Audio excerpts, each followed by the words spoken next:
In Conan Exiles I've built big, I've built small, I've built short, and I've built tall. But what about fast? That's right, today I am putting myself against the clock with a challenge to build under a strict time limit. Almost all of the builds I've ever done have been fairly lax in terms of time constraints, but that is the opposite for today's video. The rules are really simple. We have 3 builds and 3 time limits for each. The first build has a 2-minute timer, the second doubles to 4, and the third doubles again to 8. I must do as much as possible in that time limit, and there's no pre-placing a base plate or anything like that. We have to start from scratch. Each build has to be designed to fit the same concept, and for today, that concept is a small castle. 2, 4 and 8 minutes sounds like a lot on paper, but in practice you'd be surprised how fast those minutes slip by. Well, there's no time like the present, let's get started with the challenge. Build number 1, and we've got 2 minutes to go from foundation to finish build. I have a rough idea in my head, but aside from that, we're basically going in dry. 2 minutes on the clock, and let's go.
Well, that was much harder than I anticipated. I went with foundations because I thought they'd save time, but even then the buffering on placing them slows things down quite a bit. We've got the rough shape worked out, and though it's lacking a lot of the details I would like to have, it's not too bad for exactly 2 minutes of building. I did almost misclick on the on-screen timer once or twice, so we're going to move that to a side monitor for the next ones, and I'll just add the timer back in post. Next, we've got a 4-minute time limit, and we're going to change things up with a palette swap on the walls. Let's go.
That one was close.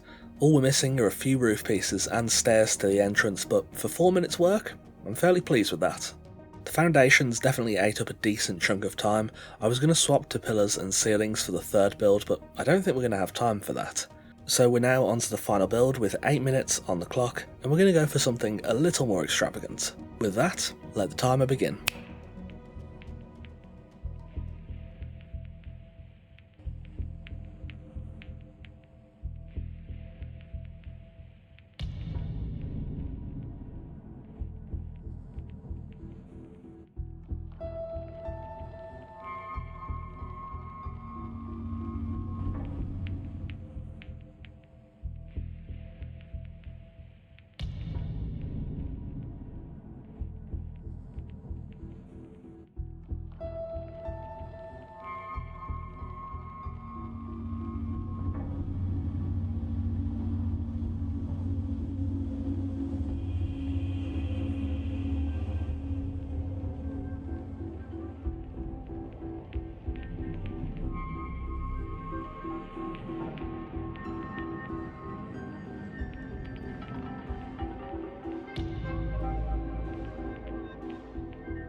We were actually pretty close to finishing that one. Spending a little extra time on the risers and transitions on the roof towers was probably worth it, and all that was left to do was just extend the platform and stairs around the base plate. I thought 8 minutes might have been a little too long, but I was really surprised how quickly it flew by. In retrospect, I think it probably would have been better to turn those risers around the opposite way, but for only 8 minutes work, I would say that the final build was not too bad. Overall, this challenge was surprisingly difficult, more so than I expected. I initially thought of doing this challenge in 1, 2 and 4 minute increments. I'm glad I went with 2, 4 and 8 instead. The foundations alone can eat up anywhere from 30 to 60 seconds. Out of all the builds, I actually think the 4 minute design is probably the best. It's got a nice shape about it and would probably develop really nicely into a well fleshed out castle outside of the time constraints. Anyway, I think that's about all for today. I had the idea to give this challenge a go the other day and it was pretty fun. It's definitely something I could do again if you guys are interested. There are plenty of other build concepts that I think could fit well into this format, and probably would be even more challenging. Let me know in the comments if you want to see more. Thank you for watching, and of course a massive thanks to our wonderful esteemed coffee cultists for continuing to support the channel over on Patreon. If you want to see videos early and support the channel directly, consider joining us over on Patreon, link in the description and pinned comment. Take care, and I'll see you soon.